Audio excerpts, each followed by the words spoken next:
कि जब तक तोड़ेंगे नहीं तब तक छोड़ेंगे नहीं। उस इम्पोर्टेंट समय को आपके कंपटीशन में आपके बेहतरी के लिए यूटिलाइज करने के लिए ही कृष्णा क्लासेस एक मेंटरशिप प्रोग्राम रहता है कि हर 5 स्टूडेंट पे एक मेंटर होता है।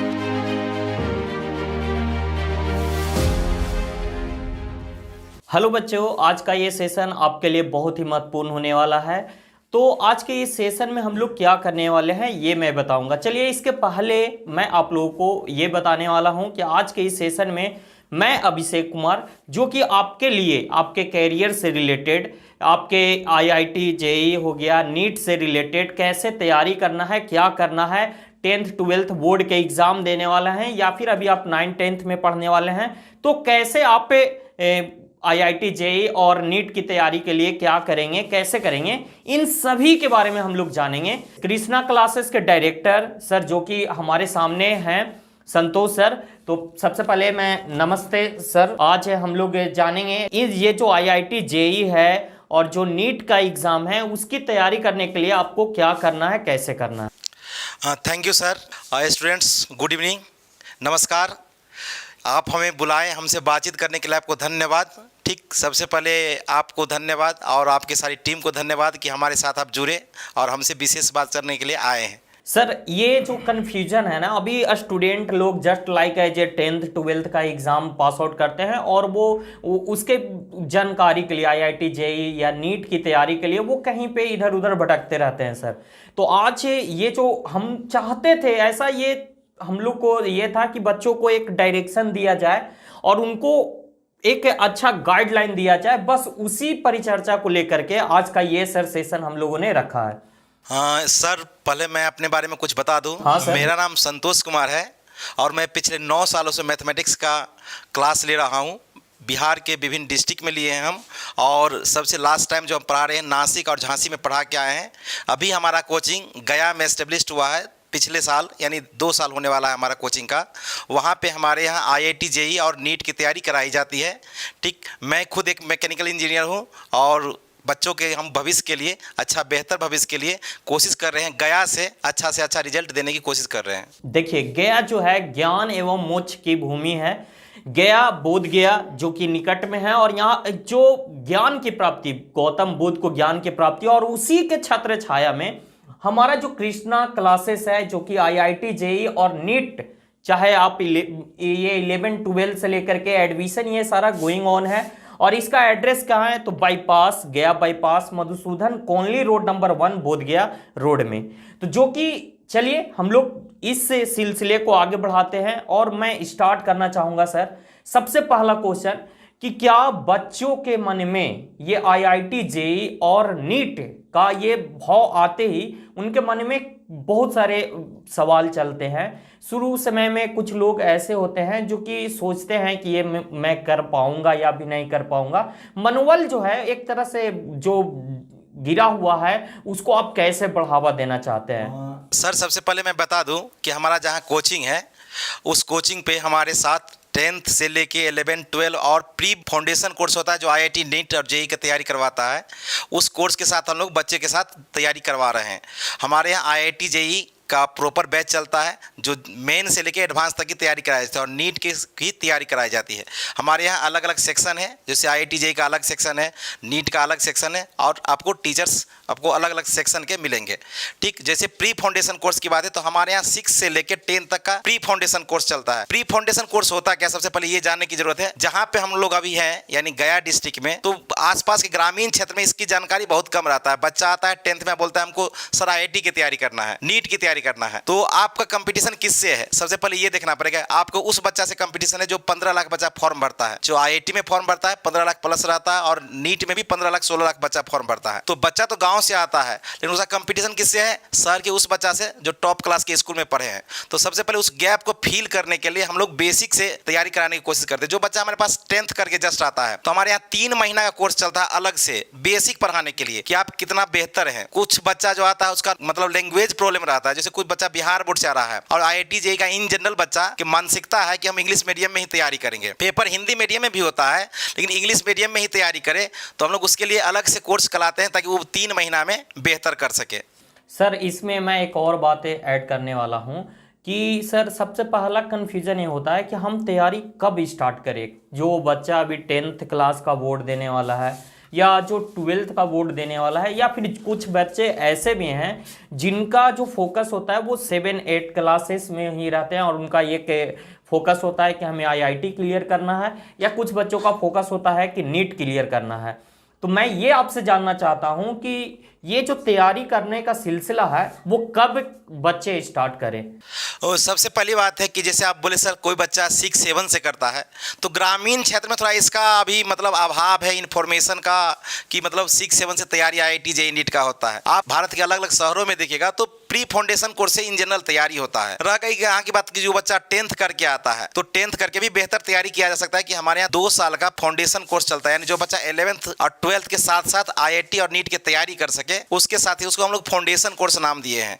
और जो बच्चा 12th कर लिया लेकिन वो प्रॉपर सिंगल एनसीईआरटी या 11-12 बेस तक पढ़ा है तो उसके लिए टारगेट बैच 1 साल का होता है, आप उसको करके अच्छा कर सकते। रह गई बात कुछ बच्चा कि सर 1 साल में करे कैसे, चाहे कोई बच्चा आता है कि 10th के बाद हम कैसे, तो वो सब हम पे छोड़ दीजिए, हमारे साथ जुड़िए। और जो स्टूडेंट्स आपके जान पहचान में है कि नहीं हम सर प्री फाउंडेशन कोर्स से करेंगे, तो हमारे यहाँ रेसिडेंस के साथ पढ़ाने की सुविधा है, मतलब आपके पास लॉजिंग और फूडिंग भी हमारे यहाँ अवेलेबल है, जस्ट लाइक हॉस्टल बोल सकते हैं। हम लोग आवासीय सुविधा प्रोवाइड करते हैं ताकि बेहतर रिजल्ट हम लोग दे सके। क्योंकि कुछ बच्चा होता है जैसे साइकिल से पढ़ता है, साइकिल से आया वो साइकिल चलाया, खाया पिया, थक गया, जाके रूम में सो गया, तो उसको प्रॉपर गाइडलाइन नहीं मिलता है कि आपको कितना घंटा पढ़ना है। आप बोल दीजिए 7 घंटा पढ़ना है, वो जाके 7 मिनट पढ़ के सो जाता है ना। तो वो सब थोड़ा गलतियाँ होती है, तो हम लोग के साथ में रहेगा, अंडर गाइडेंस में रहेगा, हमारे टीचर्स के अंदर में रहेंगे तो बेहतर प्रैक्टिस कर पाएंगे। जैसे किसी भी पेपर को पढ़ने के, जैसे आप आईआईटी और नीट की तैयारी करते हैं तो नीट में आप जानते हैं कि 3 घंटा में 180 क्वेश्चन सोल्व करना रहता है। वो यानी आपको इफिशियंसी होना चाहिए स्पीड की, तो इफिशियंसी स्पीड की होना चाहिए, उसके लिए आपको प्रैक्टिस की बहुत ज़रूरत है। तो प्रैक्टिस के लिए आपके साथ में अगर कोई रहता है, आपके किसी के अंडर में गाइडेंस में रहते हैं तो बेहतर तैयारी कर सकते हैं। इसलिए आप बेहतर रहेगा कि आप जहाँ से शुरू करिए, कहावत में कि जब जागे तभी सवेरा, जहाँ से शुरू कीजिए वहाँ से स्टार्ट हो जाएगा, कोई दिक्कत की बात नहीं है। मतलब कि सर का कहने का मतलब है चाहे आप 10th क्लास बोर्ड एग्जाम देने वाले हैं या दे चुके हैं, या आपने 12th का बोर्ड एग्जाम देना या दे चुके हैं, या फिर अभी आप 7, 8, 9, 10 के भी स्टूडेंट हैं, तब भी आप कृष्णा क्लासेस से आप जुड़ सकते हैं। यहाँ पे आपको सारी व्यवस्था है। कहने का मतलब पढ़ाई के साथ साथ आपको रहने, खाने और प्रॉपर ढंग से आपको 24/7 सर के छत्र छाया में आपको व्यवस्था मिलेगा। किसी भी तरह का कोई भी दिक्कत हो तो आप सर से डायरेक्टली रूप से कम्युनिकेट कर सकते हैं और अपने प्रॉब्लम को सोल्व कर सकते हैं। सर इसमें एक चीज़ हम आपको जोड़ दें, हाँ? कि जैसे गया में हमारा पहला ऐसा कोचिंग है जो आईआईटी नीट के तैयारी मतलब लॉजिंग फूडिंग के साथ कराता है। आप कहीं भी कोचिंग में पढ़िएगा, गया में, खास की गया की बात हम कर रहे हैं इसलिए प्रॉपर कि हमारा ऑफलाइन सेंटर गया में ही चलता है, तो हम लोग गया पे ज़्यादा फोकस करेंगे, गया के बच्चों को हम लोग कैसे हेल्प कर पाए। तो पूरे गया में हमारा पहला ऐसा कोचिंग होगा। संजोग से हम ये बोल रहे हैं, ज़रूरी नहीं कि मतलब एक्सेप्शन की बात करें, इन जनरल हम जहाँ तक देखे हैं गया के मार्केट को, कि गया में पहला हमारा ऐसा कोचिंग है जो लॉजिंग फूडिंग के साथ साथ आपको ट्यूशन पढ़ाया जाता है, मतलब एक छत के अंदर, यानी कहीं बाहर आपको जाना नहीं पड़ेगा। हमारा जो बिल्डिंग है उसके ऊपर आपका रेसिडेंस है, नीचे में कोचिंग है, उसके ऊपर आपके टीचर रहते हैं, तब कहीं जाने की जरूरत नहीं है, आपको 24 घंटा टीचर के अंदर में रहिएगा। और मैं आप लोगों को बताना चाहता हूं कि देखिए, अगर आप एक जगह पे जहां पे आप रह रहे हैं वहीं पे अगर आपको पढ़ने की सुविधा मिलेगी तो इससे आपका टाइम का बचत बहुत ही ज़्यादा होने वाला है। क्योंकि बहुत सारे ऐसी चीज़ें होती हैं कि कहीं रूम कहीं और होता है, कहीं और रहते हैं और पढ़ने की कहीं दूसरे जगह जाते हैं, तो वो जो बीच का गैप है जाने आने का, वो जो गैप आपका है, वो जो टाइम ड्यूरेशन है, जो कि आपके लिए अभी अगर कंपटीशन के तौर में आप आने वाले हैं या हैं, तो ये जो हर एक मिनट हर एक सेकंड है वो आपके लिए बहुत इंपॉर्टेंट है। और उस इंपॉर्टेंट समय को आपके कंपटीशन में आपके बेहतरी के लिए यूटिलाइज करने के लिए ही कृष्णा क्लासेस, जो कि आपको फूडिंग लॉजिंग के साथ साथ आपको पढ़ाई की व्यवस्था कराया गया है गया में प्रॉपर ढंग से, और पहले संस्थान है ये गया का। तो चलिए इसके आगे सर हम एक और क्वेश्चन आपसे कहना चाहते हैं सर, पूछिए। कि जो स्टूडेंट आए यहाँ पे रहना स्टार्ट करें तो उनके लिए एक शुरुआती समय में होता है कि जो स्टूडेंट नए नए कहीं बाहर की ओर निकलते हैं, शहरों की ओर निकलते हैं, तो उनके मन में बहुत सारे डाउट होते हैं।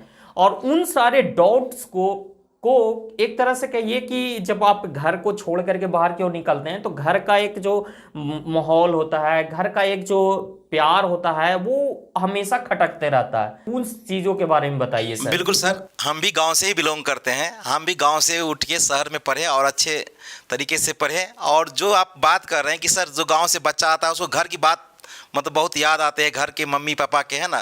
तो हमारे यहाँ वो उस टाइप का इन्वायरमेंट रखा गया है। जैसे हमारे यहाँ एक सर है, दो सर है, जो भी है, एक मैम है जो हॉस्टल में गर्ल्स आती है उसके लिए एक मैडम अलग से है, जो बॉयज़ रहते हैं उसके लिए एक सर अलग से है, कि उसको कम्युनिकेट करते रहे 1 to 1 हर एक दिन 2 दिन पे। जब भी हो, हमारे यहाँ खेलने की सुविधा है, शाम में आपको वो 1 से 2 घंटा बैडमिंटन के लिए हम लोग समय देते हैं कि बच्चा जैसे कहीं बाहर तो जाएगा नहीं, उसको कैंपस के अंदर रहना है। यानी मार्केटिंग आपको करना क्या है, शर्ट पैंट लेना है तो मम्मी पापा के साथ आप आते हैं तो आप उसके लिए आपको समय दिया जाएगा, बाकी आपको गेट के अंदर ही रहना है। तो उसके लिए आपको बैडमिंटन की हम लोग सुविधा किए हैं। हमारे पास बहुत बड़ा फील्ड तो नहीं है, लेकिन बैडमिंटन की जगह है, उतना में हम आपको बैडमिंटन खिलवा सकते हैं और क्लास टू टाइम दिला सकते हैं। और जहाँ तक घर की याद है तो कुछ त्यागिएगा तभी तो कुछ पाइएगा। त्याग तो जरूरी है, चाहे जैसे भी त्याग, कुछ पाने के लिए कुछ खोना पड़ता है। बिल्कुल सर, त्याग जरूरी और है। सर जिंदगी का सवाल है, आपके करियर का सवाल है, तो इतना तो कष्ट आपको करना पड़ेगा ही, क्योंकि जो कष्ट करते हैं उन्हीं को कुछ न कुछ आगे चल के सुख मिलता है। मैं एक और बात इसमें ऐड करना चाहता हूं सर, कि जो चीजें हैं शुरुआत होती है कि आपको कदम बढ़ाना पड़ेगा, कहीं आपको बाहर की ओर अगर अच्छा करना है तो आपको घर को त्याग करके आगे की ओर बिल्कुल सर, ये बढ़ना तो पड़ेगा। जरूरी ही है। जैसे हमारे जो गौतम बुद्ध ही थे, वो घर परिवार त्याग करके ज्ञान की प्राप्ति के लिए वो भटक रहे थे अलग अलग जगह पे, और फाइनली यहाँ पे उनको ज्ञान की प्राप्ति हुई। बिल्कुल सर, विद्यार्थी का जो 5 लक्षण है संस्कृत में, है ना, हाँ। काक चेष्टा बको ध्यानम स्व निंदना तथैव च अल्पहारी गीता की विद्यार्थी 5 लक्षणम, है ना।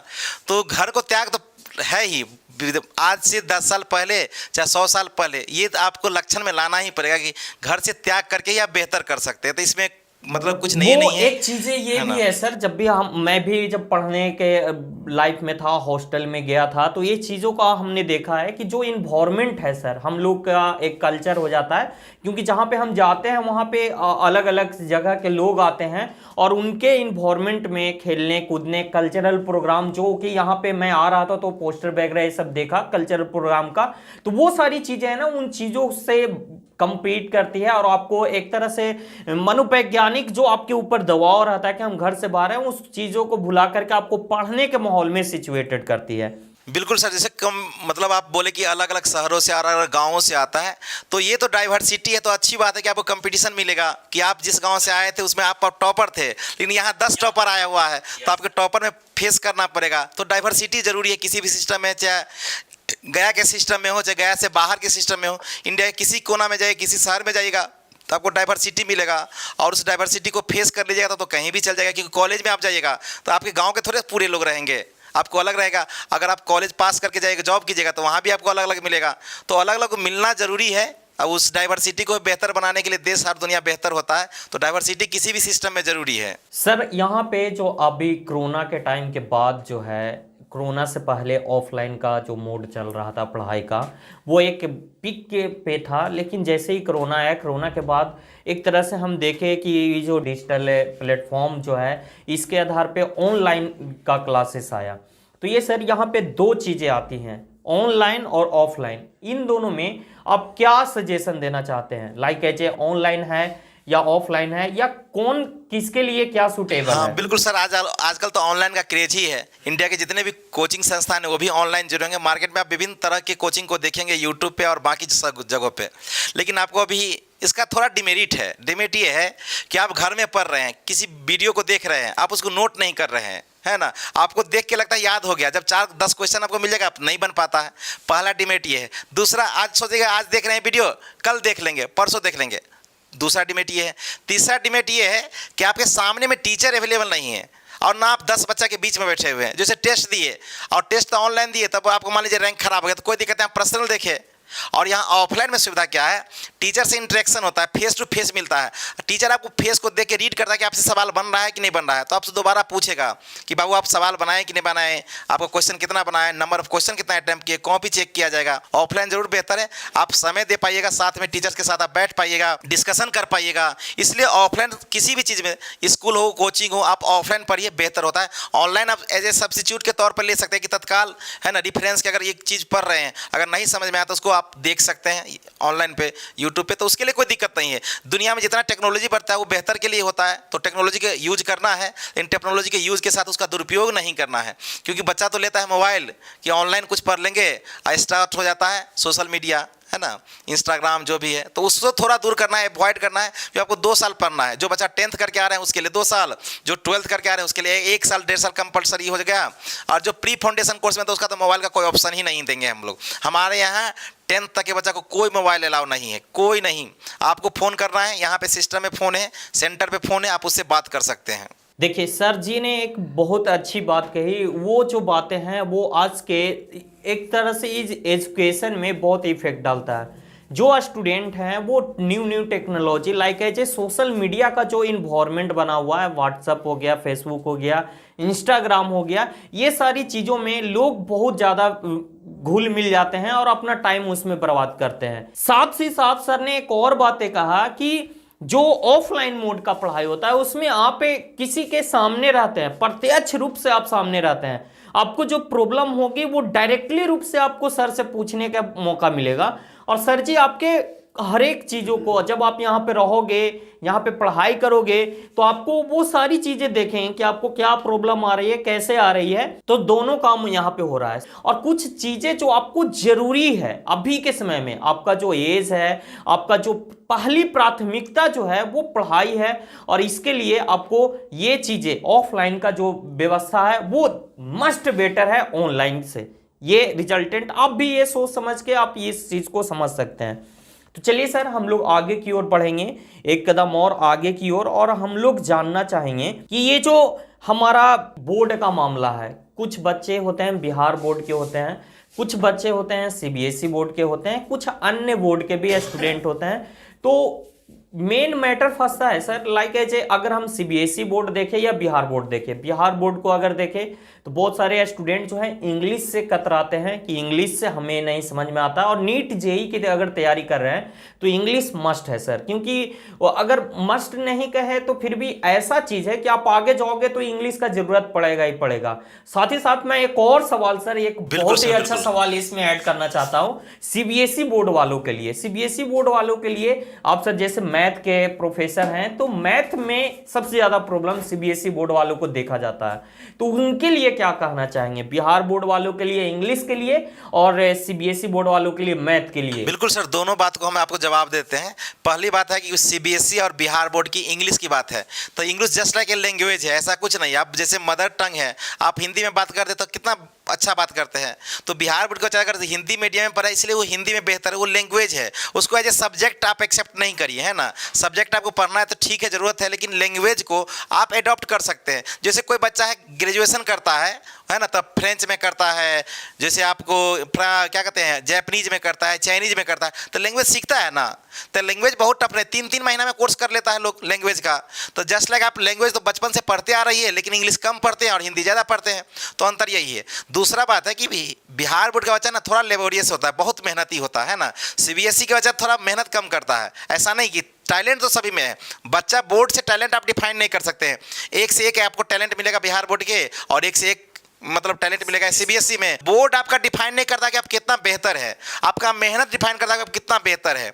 कोई बच्चा बहुत टैलेंट है और 2 घंटा पढ़ रहा है, कोई बच्चा एवरेज है और 8 घंटा पढ़ता है, तो उस 8 घंटा वाले को बच्चा को कभी पिछाड़ नहीं सकता 2 घंटा वाला। ये चैलेंज है हमारा, मेहनत आपको कोई छोड़ नहीं सकता। तो मेहनत जरूरी है, पहले प्राइमरी आपका मेहनत है। आप मेहनत कितना बेहतर करते हैं, रिजल्ट उसी का होगा जो मेहनत करेगा, चाहे नीट की बात हो, चाहे जेई की बात हो, चाहे 12th की बात हो या 10th की बात हो। देखिए सर जी ने बहुत अच्छा बताया कि चाहे वो नीट हो या जेई हो। मैं कहना चाहता हूँ कि एक हमारे बिहार से दशरथ मांझी जी थे, उनका मानना था कि जब तक तोड़ेंगे नहीं तब तक छोड़ेंगे नहीं।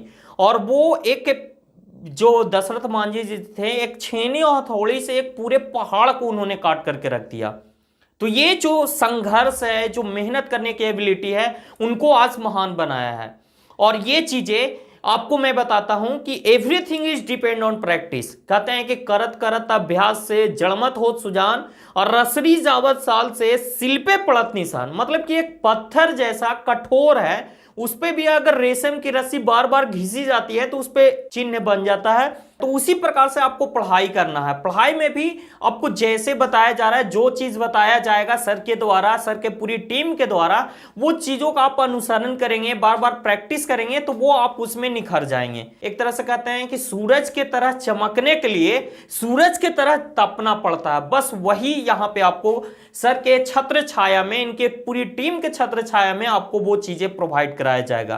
तो बस मेहनत करने का आदी आपको बनाया जाएगा और आपको एक दिन वो सफलता जो आप चाहते हैं, जो बनना चाहते हैं, वो बन करके आप निखरोगे। हम लोग आगे की ओर बढ़ते हैं और कुछ एक बातें और जानेंगे। सर मैथ के बारे में बताइए। सर आप मैथ के जादूगर जो हमारे संतोष सर हैं, बिल्कुल सर, मैथ्स के बारे में आपको बताएंगे के डायरेक्टर, ये मैथ के जादूगर हैं। तो चलिए मैथ के बारे में कुछ इंपॉर्टेंट बातें आप सर स्टूडेंट मैथ्स के बारे में साथ साथ आपको एक बता दें, हमारे यहाँ एक मेंटरशिप प्रोग्राम रहता है कि हर 5 स्टूडेंट पे एक मेंटर होता है। वो आपकी किसी भी सब्जेक्ट के हो सकते हैं, चाहे फिजिक्स के हो, चाहे केमिस्ट्री के हो, चाहे मैथ्स के हो, चाहे बायोलॉजी के हो।